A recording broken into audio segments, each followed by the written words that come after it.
All right, let's jump right into the Gospel of Mark. Today, we're talking about one thing: authority. But this isn't the kind of authority you're probably thinking of. Not political power, not military might. No, we're looking at something completely different, something disruptive, something totally unexpected that was gonna, well, change the world.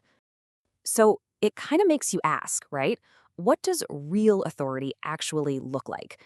Is it about commanding armies, making laws?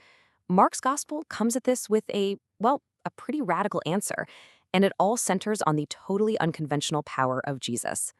Okay, so here's the core idea we're going to unpack. The authority Jesus has in Mark, it's not just about getting people to obey him. It's way more active than that. It's a force that goes head to head with the deepest rules of his society and just turns them completely upside down. It's like it's reordering reality itself. Now, to really get how wild Jesus' actions were, we've got to set the stage. We need to understand the world he walked into. And let me tell you, it was a world absolutely governed by these super strict rules about purity and, well, separation. One of the biggest ideas you have to wrap your head around is this concept of ceremonial uncleanness. And look, this has nothing to do with being physically dirty, like needing a shower. It was a state of ritual impurity.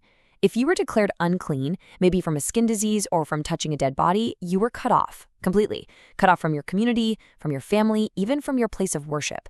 You were basically an outsider in your own life. And the impact of this, it was devastating. It really created two different worlds. If you were clean, you were in, you belonged. But if you were unclean, say someone with leprosy, you were just out, a total outcast. You couldn't be part of the community. You were separated from the people you loved. You were banned from the temple. It was honestly a kind of living death. And here's the absolute core belief, the rule that governed everything. Uncleanness was contagious. It was the dominant force. So if a clean person touched an unclean person, the clean person didn't make the other person clean. Nope. The uncleanness spread. It contaminated the clean person. Now hang on to that idea, because it is about to get flipped completely on its head. All right, so this is where things get really interesting. This is the moment Jesus steps onto the scene, and he doesn't just, bend the rules. He completely shatters them. He introduces this whole new reality where the rules of contagion get totally reversed. So let's look at this incredible story of the man with leprosy. Now, according to the law, this guy should have been yelling unclean, keeping everyone away. But he doesn't. He shows what you could call this muscular faith. He just breaks all the rules and comes right up to Jesus. And what does Jesus do? The one thing you're never, ever supposed to do? He reaches out and he touches him. Before a single word of healing, there's contact. He breaks the biggest taboo there is. Then he speaks, and boom, the man is clean. And that, right there, that's the great reversal. In that single touch, Jesus doesn't get contaminated. No way. Instead, his holiness, his cleanness, actually flows out of him and into the man, making him whole. It's this mind-blowing idea. With Jesus, holiness is the thing that's contagious. And that changes absolutely everything. But he doesn't stop there. He's just getting started. It's not just about ritual purity. Jesus goes right after the walls of social purity, too. We see him having dinner, sharing a meal, with tax collectors, people like Levi, and other folks labeled sinners. And you've got to understand, tax collectors back then, they were considered the worst of the worst. Traitors. They were working for the Roman occupiers, getting rich by shaking down their own people. They were the ultimate social pariahs.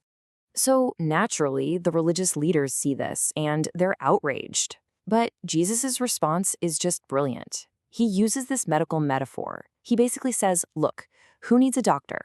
Healthy people? No, sick people do. I'm here for the people who need help. He's intentionally going to the very people his culture had written off as spiritually and socially sick.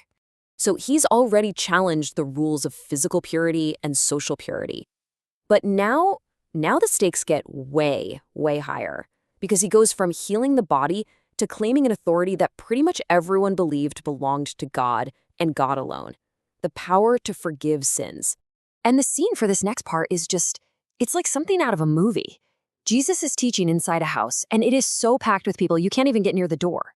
So these four guys, they've got their paralyzed friend, and in another amazing act of this muscular faith, they climb up on the flat roof, start tearing a hole in it, and lower their friend down on his mat right in front of Jesus.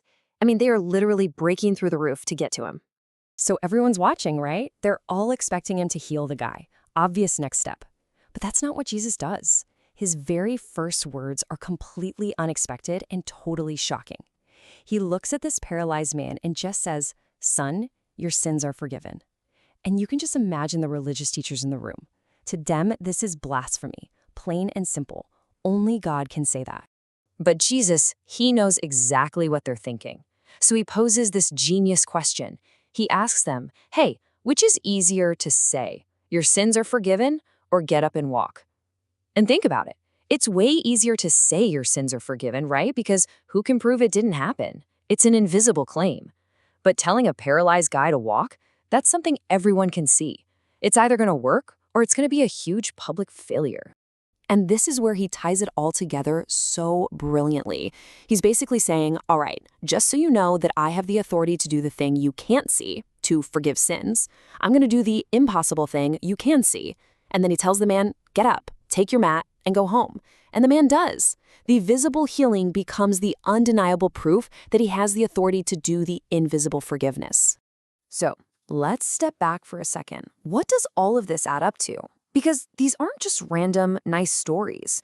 No, this is a pattern. It's a series of escalating challenges. Every single one of these acts of authority is putting Jesus on a direct collision course with the entire establishment. I mean, just think about what we've walked through. He redefined the laws of purity by touching a leper. He totally upended the social order by eating with tax collectors. He claimed God's own authority to forgive sins. He even chose his closest followers from the margins of society. Every single move was a direct challenge to the people in charge. So here's the real takeaway. These aren't just acts of kindness. They are public, strategic declarations. Jesus is showing everyone that a new, higher authority is here, one that overrules the old ways of doing things. And when you have a new authority setting itself against the old, well, a clash isn't just possible, it's inevitable. And that's where we'll leave it, with this final big question. We've seen how Jesus' authority turned social norms, religious laws, and even nature itself upside down. And if all of this was just the beginning, what happens when this new, radical authority gets pushed to its absolute limit? What does that ultimate showdown even look like?